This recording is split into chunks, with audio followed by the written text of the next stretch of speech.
성경은 신구약 전체를 통해서 하나님이 누구시며 예수님을 통한 구원의 은혜에 대해서 우리에게 말씀하고 계십니다. 하나님께서 우리에게 베풀어 주신 은혜 역사, 신비의 세계이고 그리고 우리가 살아갈 천국, 영적 세계입니다. 동시에 성서는 나는 무엇이며 현실을 살아가는 나의 모습은 어떠한가에 대해서 곳곳에서 가르치고 있습니다. 그러면서 현실을 살아가는 나의 마음, 우리의 내면 세계에 대해서 아주 많은 가르침을 주고 계십니다. 오늘의 성경 본문 시편 42편과 갈라디아서 6장은 우리가 현실을 살아가면서 겪을 수 있는 우리 내면 세계의 한 모습에 대해서 우리에게 귀한 가르침을 주고 있습니다. 그것은 낙심이라고 하는 마음의 상태와 그 낙심이 우리에게 밀려왔을 때 우리가 어떻게 해야 될 것을 성서가 우리에게 가르쳐주고 있는 것입니다. 성경은 사람이 가장 약해질 때, 그때는 낙심할 때라고 가르치고 있습니다. 유혹받을 때보다 오히려 낙심할 때 사람은 더 약해집니다. 낙심의 낙자가 떨어질 낙자입니다. 마음이 뚝 떨어져 버리는 것입니다. 마지막 잎새가 가지에서 힘없이 떨어져 버리듯이 그렇게 우리 마음이 힘을 잃고 소망을 잃고 그리고 더 이상 지탱할 수 있는 그런 능력을 잃어버리고 그냥 툭 떨어져 버린 것입니다. 우리가 낙심하는 다양한 이유들이 있습니다. 우리는 우리의 인간관계에서 사람에게 낙심할 수 있습니다. 그 사람을 믿고 마음을 주었는데, 그래서 그 우정 붙잡고 그 사랑 붙잡고 살았는데 그 사람에게, 그것도 가깝고 나에게 소중한 사람에게 우리가 낙심할 수 있습니다. 어떻게든 그 관계 깨지 않고 유지해 보려고 노력했는데 이제 더 이상 소망이 없다, 우리 마음이 뚝 떨어져 버리는 낙심을 경험할 때가 있습니다. 우리가 사람에게만 낙심할 것이 아니라 나 자신, 다른 사람이 아니라 내가 나에게 낙심할 수가 있습니다. 야, 내가 이거밖에 안 되나? 왜 내 인격의 분량이, 내 믿음의 분량이 이거밖에 안 되나? 왜 내 능력은 이거밖에 안 돼가지고 내가 이런 거 하나 제대로 못하나? 나는 왜 이렇게 살아가고 있나? 내가 나 자신에게 절망하고 나 자신에 대해서 내가 낙심할 때가 있습니다. 우리는 현실에서 낙심할 때가 있습니다. 꿋꿋하게 소망 가지고 하루하루 최선 다해 살아가고 있는데, 그런데 낙심할 때가 있습니다. 고통이 찾아왔다 할지라도 그래도 내가 견디고 있는데, 그런데 견디다 못해 마음이 무너지고 포기감이 들 때가 있습니다. 마음이 쓰러지고 넘어질 때가 있습니다. 바로 낙심하는 경우입니다. 우리는 살아가는 그 자체에 낙심할 수가 있습니다. 이제 사는 게 힘들다, 사는 게 지친다, 내가 더 살아본들 나에게 무슨 낙이 있으리요, 내가 지금까지 살아보니 이것으로 enough is enough, 엘리야처럼 족하오니, 그런 마음으로 내 인생 자체에 우리가 낙심할 수 있습니다. 나아가 우리는 심지어 하나님에 대하여 낙심할 수 있습니다. 내가 지금까지 믿음 붙잡고 살았는데, 그래도 내가 기도하며 주님 의지하고 살았는데, 그런데 바로 그 하나님에 대해서 내가 낙심할 때가 있습니다.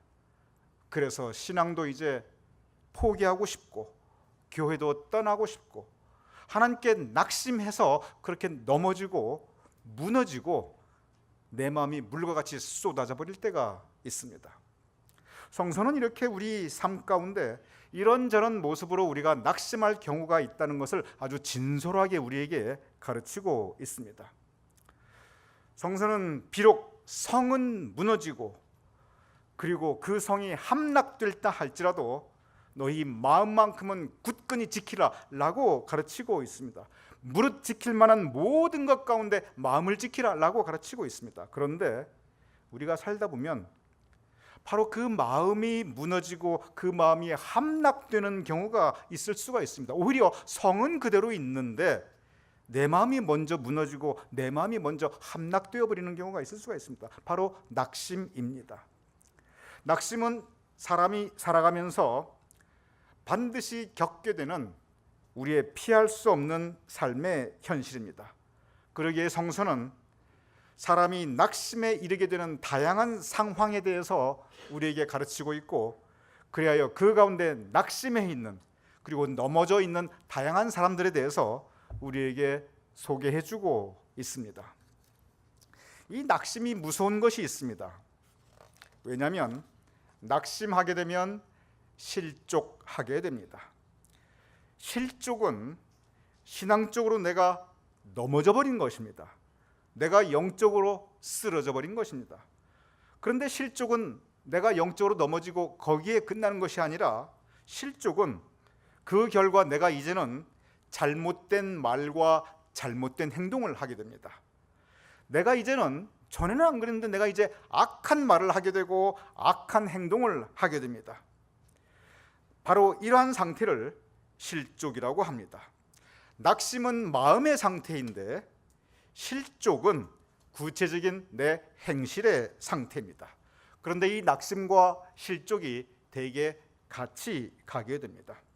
실족이 무섭습니다. 왜냐하면 실족은 실족, 내가 넘어진 것입니다. 중심을 잃어버리고 넘어졌습니다. 그래서 이제 내가 악한 말과 악한 행동을 하기 시작합니다. 그런데 실족이 무서운 것은 내가 넘어지면서 남도 넘어뜨립니다. 그리고 공동체도 무너뜨리고 파괴해 나갑니다. 그렇게 실족이 무섭습니다. 그런데 이 모든 것들이 바로 낙심으로부터 출발하고 있는 것입니다. 오늘 성경은 우리에게 바로 그 낙심에 대한 가르침을 주시고 있습니다. 오늘 본문 첫 번째 시편 42편 제5절 이렇게 기록되어 있습니다. 내 영혼아 어찌하여 낙심하며 어찌하여 내 속에서 불안해하는가. 내가 지금 낙심하고 있습니다. 내가 지금 불안해하고 있습니다. 그런데 오늘 이 시편 기자 왜 낙심하고 왜 불안해하고 있습니까? 오늘 이 시편은 그 배경이 있습니다. 오늘 이 시편 42편 그 맨 위를 보면 고라 자손의 노래라고 기록이 되어 있습니다. 이 고라라는 것은 하나의 이 가문의 이름입니다. 여러분 김씨 자손, 이씨 가문 이 마찬가지입니다. 그러면 이 고라 자손이 누구냐면, 원래는 이 고라라는 사람은 레위의 직계 증손자입니다. 즉 모세와 아론과 한 집안 사람입니다. 이스라엘 민족의 지도자들이었고, 그리고 제사장 가문, 영적 지도자였습니다. 적어도 이스라엘 민족 가운데 명문가 중에 명문가였습니다. 그런데 그들이 교만에 빠지게 됩니다. 하나님께 순종하지 않게 됩니다. 모세에게 대적합니다. 그래서 그들은 하나님의 영광을 가리우게 되고 실족, 악한 말과 악한 행동을 하게 되는 모습을 우리는 성서에서 볼 수 있습니다. 그래서 그들은 하나님의 진노를 받게 되고, 그래서 그들은 원래 명문과 그리고 지도자 출신 가문이었는데, 그런데 그들은 이제 이후에 사람들의 조롱거리로 몰락하게 됩니다. 그리고 그들은 이제 힘든 삶을 하루하루 살아가게 됩니다. 고라 자손은 한때 이스라엘 민족 가운데 최고의 명문가 지변이었는데, 이제 바닥으로 몰락한 사람으로서 주위의 경멸을 받으며 살아가게 되는 것이 그들이 바로 고라 자손이었습니다. 한국에 패족이라는 단어가 있습니다. 정치가에서 유행하는 단어입니다. 이 패족이 뭐냐면, 이제 완전히 정치 세계에서 몰락해서 더 이상 일어날 수 없는 사람들을 패족이라고 합니다. 고라 자손은 패족이 되었습니다. 바로 그 상태에서, 패족이 되어버린 그 상태에서 그들이 부르는 노래가 바로 이 시편 42편입니다. 여러분 가운데 오페라를 좋아하시는 분들이 많이 계신 거 제가 알고 있습니다. 그런데 오페라 중에서 아주 유명한 노래 중에 하나가 이 베르드의 이 나부코에서 나오는 히브리 노예들의 합창입니다. 바빌론에서 포로 생활하면서 그들의 고향 예루살렘을 그리워하며 부르는 노래입니다. 한때 예루살렘의 영광을 회상하면서, 그러나 지금 노예로 비참하게 살아가고 있는 자신들의 모습을 한탄합니다. 과거의 영광, 젊은 날의 추억, 그러나 이제는 몰락하고 힘을 잃어버려서 이제 패족이 되어버린 자신들의 모습을 돌아보는 노래가 바로 그 히브리 노예들의 합창입니다. 그런데 그 노래가 한탄으로 끝나지 않습니다. 하나님께서 우리에게 자비를 베풀어 주셔서 하나님의 자비와 은혜를 구하는 것이 그 히브리 노예들의 합창의 이 중요한 이 부분입니다. 참으로 아름다운 노래입니다. 가장 사랑받는 오페라 합창 중에 하나인 것입니다. 그런데 이 히브리 노예의 합창이 이 시편 137편에서 영감을 얻어서 썼다는 것은 우리가 이미 잘 알고 있는 사실입니다. 유대 사람들이 이 바벨론 포로가 되어서 나라를 잃어버리고 예루살렘은 무너지고 성전은 불타버리고 그런 상태에서 바벨론 강변에 앉아서 시온 즉 예루살렘을 그리워하면서 그 노래한 것이 바로 시편 137편입니다. 젊은 날의 추억, 과거의 영광을 그리워하면서 그러나 현재 너무나 초라한 자신들의 삶을 돌아보며 슬퍼하는 것이 그것이 137편이고 바로 거기에 영감을 받은 것이 이 히브리 노예들의 합창입니다. 오늘 본문 시편 42편은 바로 똑같은 그러한 마음의 상태입니다. 과거의 영광을 생각하며 그리고 그때 제사장 가문으로서 하였던 젊은 날의 추억을 생각하며 그들은 슬퍼하고 있습니다. 베르디가 시편 137편을 이 히브리 노예들의 합창이라고 이름 붙여 그 아름다운 곡을 이렇게 했는데, 만약에 베르디가 지금도 살아있다면, 그래서 만약에 제가 만날 수 있다면 저는 그분에게 이제는 한번 이 시편 42편을 한번 노래를 만들어 보시되 제목을 패족들의 합창 한번 이렇게 해보시지요, 이런 생각이 제가 듭니다. 왜냐하면 이 히브리 노예들의 합창 그 가사보다 이 시편 42편을 가만히 읽어보면 그 마음이 훨씬 더 애잔한 것을 우리가 금방 느낄 수가 있습니다. 그런데 지금 이 시편 42편의 이 배경은 이런 패족들의 노래, 고라자선의 노래인데, 낙심한 사람들의 슬퍼함인데, 과거의 영광, 젊은 날의 추억을 그리워하는 것인데, 그리고 현재 초라한 모습을 한탄하는 것인데, 그런데 이 성경을 보면 낙심한 그들이 하고 있는 것이 있습니다. 시편 42편 1절은 낙심한 그들이 그들의 마음을 어떻게 표현하고 있냐면, 하나님이여 사슴이 시냇물을 찾기에 갈급함 같이 내 영혼이 주를 찾기에 갈급하니이다. 지금 그들은 낙심해 있습니다. 지금 그들은 좌절해 있습니다. 지금 그들은 과거의 영광과 젊은 날의 추억을 그리워하고 있습니다. 그런데 그들이 낙심해서 쓰러앉고 넘어지는 것이 아니라 그들은 오히려 갈급한 마음, 목마른 마음으로 하나님을 찾고 있습니다. 시편 42편 2절은 바로 그러한 그들의 마음을 이렇게 반복하고 있습니다. 내 영혼이 하나님 곧 살아계시는 하나님을 갈망하오니, 갈망이란 이 단어는 목마르게 내가 바란다는 뜻입니다. 살아계시는 하나님을 내가 목마르게 바라고 바라오니 내가 어느 때에 나가서 하나님의 얼굴을 배우리까. 내가 이제 몰락해 있는데, 내가 이제 젊은 날의 추억이나 안고 살아가고 있는데, 과거의 영광이나 내가 바라보고 있는데, 내가 패족인데, 내가 하나님께 버림받은 사람인데, 그런데 좋습니다, 이제 내 살 길 가겠습니다, 그게 아닙니다. 바로 버리신 그 하나님께 내가 다시 나아가겠다는 이 믿음의 고백을 하고 있습니다. 하나님을 갈망, 목마르게 그리워하며 갈급, 목마르게 구하건, 이런 모습, 바로 이 고라자선의 모습입니다. 여기서 우리는 신앙의 위대한 힘을 우리는 발견할 수 있습니다. 지금 이 시편 42편의 배경은 낙심한 상황입니다. 철저하게 마음이 무너져 내리고 쓰러져 있는 상황입니다. 실족하기 직전입니다. 그런데 지금 이 상황은 하나님께 버림받은 상황인데, 이제 하나님께서 나를 더 이상 사랑하지 않으시는구나, 이제 내 기도 응답다 아니하시고 나는 이제 하나님으로부터 끝난 사람이구나, 바로 이러한 상황인데, 보통 사람들은 이러한 때 실족합니다. 그리하여 믿음을 떠나고 하나님을 떠나게 됩니다. 그런데 고라자손은 오히려 그때 낙심할 때 오히려 하나님께 더 강하게 의지합니다. 낙심한 마음으로 하나님을 떠나는 것이 아니라 낙심한 마음으로 오히려 목마른 사슴이 시냇물을 찾듯이 그렇게 갈급하게 갈망하며 하나님을 찾고 있습니다. 오늘 본문 시편 42편 5절 이렇게 기록되어 있습니다. 내 영혼아, 너가 어찌하여 낙심하며 어찌하여 내 속에서 불안해하는가? 내가 나를 부르고 있습니다. 내가 잠깐 제3자가 되어서 내가 나의 모습을 객관적으로 바라보며 낙심해 있고 좌절해 있고 절망해 있는 내 모습을 내가 객관적으로 바라보며 내가 나에게 권면하고 있습니다. 내 영혼아, 너가 어찌하여 낙심하며, 내가 나에게 지금 이야기하는 것입니다. 너가 어찌하여 불안해하는가? 너는 하나님께 소망을 두라. 그가 나타나 도우심으로 내가 영원히 찬송하리로다. 그들은 낙심을 통해서 오히려 하나님께 의지하게 됩니다. 그들은 낙심을 통해서 오히려 하나님을 다시 발견하게 됩니다. 그들은 낙심을 통해서 하나님을 갈급해하며 갈망하며 찾고 있습니다. 그리고 무엇보다 중요한 것은 그들은 낙심을 통해서 새로운 삶의 소망,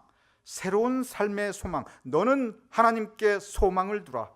새로운 삶의 힘과 용기를, 그 낙심으로부터 다시 일어날 수 있는 힘과 용기를 하나님으로부터 그들은 찾고 있는 것입니다. 오늘 성서 본문 시편 42편, 이 고라 자손들은 성경을 가만히 보면 원래 그들은 마음이 교만했던 사람들이었습니다. 그들은 교만한 마음으로 사람을 대했고 교만한 마음으로 세상을 살았던 사람들이었습니다. 우리도 그럴 때 있습니다.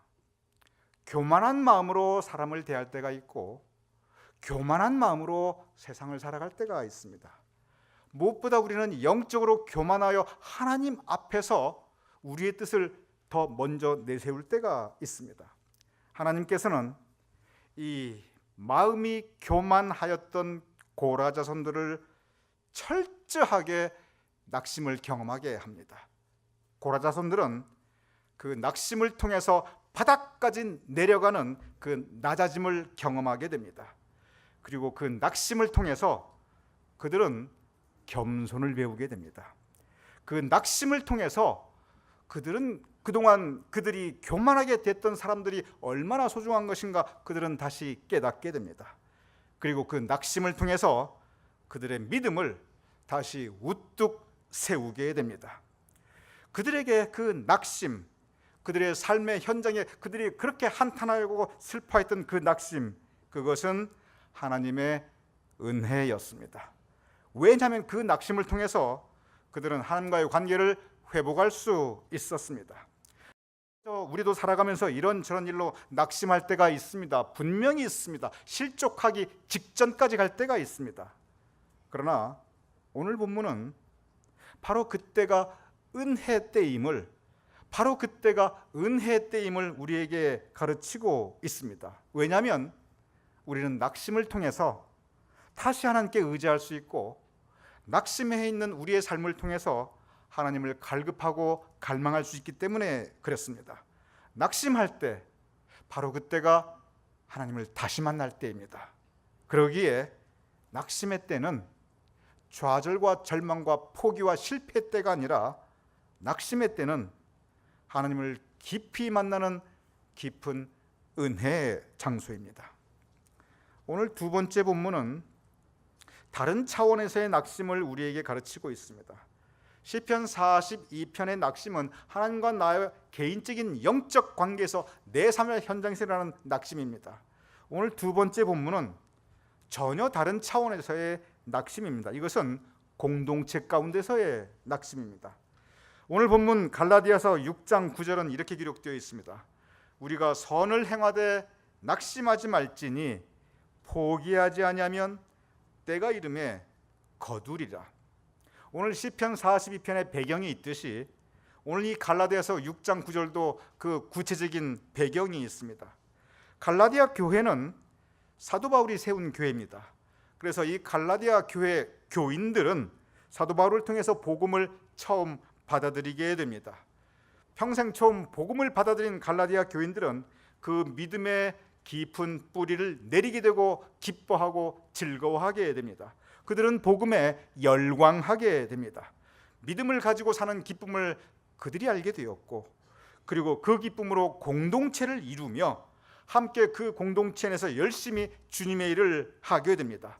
바로 그 기쁨과 감사와 열정이 풍성했던 교회가 그것이 바로 갈라디아 교회였습니다. 그런데 그러한 갈라디아 교회에 그들의 마음을 미혹하며 그들의 마음을 갈라지게 하는 세력들이 들어오게 됩니다. 그리하여 그들은 갈등을 경험하게 됩니다. 그 갈등 가운데 그들은 하나님에 대한 사랑, 그리고 구원에 대한 확신, 공동체에 대한 열정, 하나님의 일을 하는 그 열심을 서서히 잃어버리게 됩니다. 믿음의 힘을 잃어버리게 됩니다. 그러면서 그들은 깊은 낙심, 신앙적 낙심을 경험하게 됩니다. 오늘 이 본문, 이 낙심은 시편 42편의 그 낙심 전혀 다른 의미입니다. 오늘 이 갈라디아서 6장에 나오는 이 낙심의 의미는 그것은 뭐냐면 한마디로 내가 이제 지쳐 있다는 뜻입니다. 내 마음이 지쳐 있고 내 몸이 지쳐 있고 내가 더 이상 뭐 할 힘이 없는 것, 그것을 성서는 낙심이라고 표현하고 있습니다. 갈라디아 교인들, 그들은 다른 곳으로 낙심한 것이 아닙니다. 그들은 자기 자신으로 낙심한 것도 아니었고 그들은 신앙생활에 지쳐버렸습니다. 그들은 이제 하나님의 일을 한다는 것에 대해서 이제 실망하고 그리고 그들의 마음을 떠나게 됩니다. 여기서 우리는 생각해 볼 필요가 있습니다. 우리가 신앙생활 하면서, 특별히 교회 일 하면서 이 교회 일에 지칠 때가 있습니다. 특별히 교회에서 사람에게서 실망할 때가 있습니다. 그리하여 결과적으로 이 신앙생활에서 우리의 마음이 떠날 때가 있습니다. 내가 지쳐서 그냥 이제 이것저것 다 이제 그만두자, 이런 포기감이 들 때가 있습니다. 공동체 안에 그러한 마음이 들어올 때가 있습니다. 이것이 바로 낙심인 것입니다. 특별히 교회 생활하면서 교회에 열심히 봉사하시던 분들에게 한 번쯤 반드시 예외 없이 이러한 현상이 언젠가는 찾아오게 됩니다. 그동안 조용히 예배만 드리다가 처음 교회 봉사에 그 열심을 하다 보면 그 선을 행하며 즐거워하고 기뻐하는 마음을 하나님께서 허락해 주십니다. 몸은 힘든데 내가 열심히 교회를 봉사하는데, 그런데 그것이 고생스럽지 않습니다. 하나님께 내가 쓰임 받는구나, 그 기쁨이 있습니다. 그 즐거움이 있습니다. 교회를 하면서 나의 이 노력이 열매를 맺는구나, 보람을 느낍니다. 그리고 함께 교회를 하는 교인들이 너무 좋은 사람들, 세상에 이렇게 좋은 사람들도 있었구나, 천사같이 느껴집니다.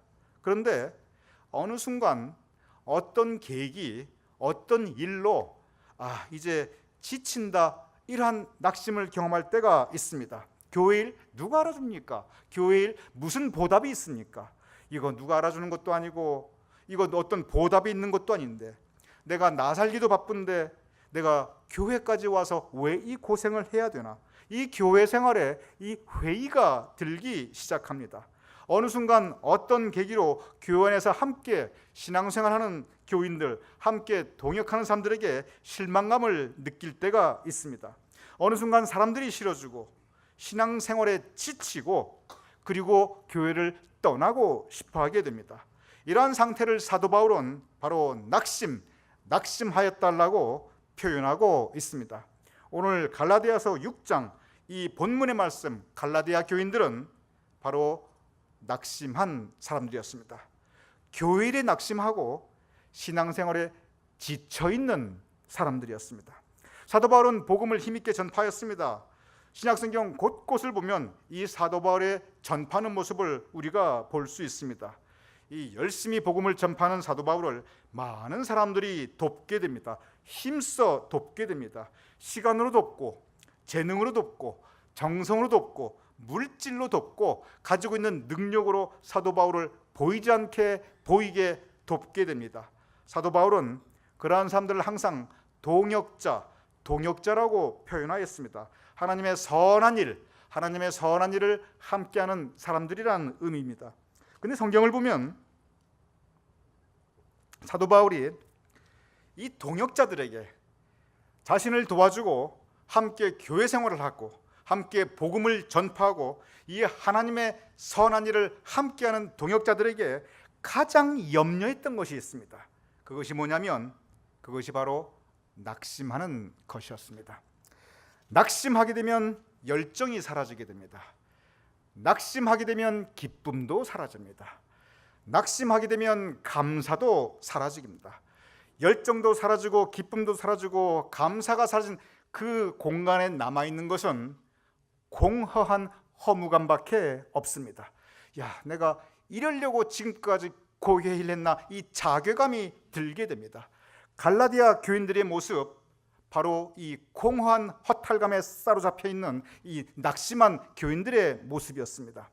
공허한 허탈감에 이 사로잡히면 그 다음에 찾아오는 것이 있습니다. 그 다음엔 불만이 찾아오고 불평이 찾아오고 그리고 미움과 분노가 찾아들게 됩니다. 갈라디아 교인들, 바로 이러한 모습에게 사도 바울이 강하게 권면하는 것은 바로 오늘의 본문 말씀 갈라디아서 6장 9절의 말씀입니다. 우리가 선을 행하되 낙심하지 말지니 포기하지 아니하면 때가 이르매 거두리라. 하나님의 일을 하다 보면, 선을 행하다 보면 반드시 낙심할 때가 있다는 것입니다. 한 번만 찾아오는 것이 아닙니다. 제가 가만히 경험해 보면 이게 주기적으로 찾아옵니다. 왜냐하면 성령이 역사하는 곳에 악령도 역사하기 때문에 악령이 우리에게 유혹을 통해서 우리의 마음을 넘어뜨리기도 하지만, 그러나 우리의 마음이 가장 약해질 때는 그것은 낙심할 때입니다. 낙심은 사탄 마귀가 우리의 마음을 공격하는 가장 강력한 무기 중에 하나입니다. 그래서 교회를 열심히 하는 사람들은 반드시 이 낙심을 경험하게 됩니다. 그것은 사탄 마귀가 우는 사자를 삼키기 위하여 두루 다니는 것 같이 하나님의 일을, 선한 일을 열심히 하는 사람들에게 반드시 이런 공격이 찾아오게 됩니다. 그렇습니다. 교회 생활할 때, 하나님의 일을 할 때 지칠 때가 있습니다. 실망할 때가 있습니다. 낙심할 때 반드시 있습니다. 이럴 때 마침표 찍으면 안 됩니다. 잠시 쉼표 찍고 그리고 다시 시작해야 합니다. 교회에서 사람들에게 실망할 때 있습니다. 모두가 천사 같아 보이지요. 그러나 우리는 모두 원죄를 가지고 있는 아담의 후예들입니다. 세상에 완전한 사람이 어디에 있겠습니까? 그러면 나는 그렇게 완전합니까? 우리가 서로 다 불완전한 사람이고, 우리는 서로의 불완전함을 포용하고 끌어안고 우리의 서로 부족함을 함께 아파해야 합니다. 그래서 우리는 교회 안에서 사람들에게 실망할 때 마침표 찍지 말고 잠깐 쉼표 찍고 그리고 다시 시작해야 됩니다. 가정도 마찬가지입니다. 어디 완전한 가족이 어디 있겠습니까? 어떤 남편이, 어떤 아내가 다, 어떤 자식이 다 완전합니까? 그때 우리는 설령 낙심하는 시간이 있다 할지라도 잠시 쉼표 찍고 그리고 다시 시작해야 되는 것입니다. 기독교 2000년의 역사는 바로 이 선한 일을 하다가 낙심하지 않고 포기하지 않은 사람들이 있었기에 가능한 것입니다. 낙심할 때마다 그대로 주저앉으면, 내가 지칠 때마다 그대로 쓰진다면 하나님의 선한 일이 어떻게 되겠습니까? 낙심할 때, 그때가 바로 은혜의 때입니다. 왜냐하면 낙심할 때 하나님을 다시 만날 수 있고, 그리고 낙심할 때 내가 하나님의 일에 쓰임받는 자가 되기 위해서 다시 우리가 믿음의 힘을 새롭게 할 수 있기 때문에 그렇습니다. 낙심할 때, 그때가 바로 오늘 본문 말씀처럼 선한 일을 포기하지 않는 이 선한 역사, 이 교회 역사, 하나님의 역사, 이 선한 일에 포기하지 않는 이 역사에 동참할 때입니다. 오늘 본문 시편 42편과 갈라디아서 6장은 낙심해 있는 모습을 우리에게 보여주고 있습니다. 그러나 낙심할 때가 바로 은혜의 때임을 우리에게 가르치고 있습니다. 오늘 7월 마지막 주 예배를 드리는 여러분과 저, 우리 삶에서, 우리 교회에서 내가 나에게, 내가 사람에게, 내가 현실에, 나의 인생에, 심지어 내가 하나님에게 우리가 낙심할 때가 있습니다. 지칠 때가 있습니다. 견디다 못해 쓰러질 때가 있습니다. 그러나 그때가 바로 은혜의 때임을 깨닫고 다시 회복할 수 있는, 그래야 선한 일을 포기하지 않고 계속 이어갈 수 있는 믿음의 승리자들이 모두 될 수 있기를 주님의 이름으로 축원합니다.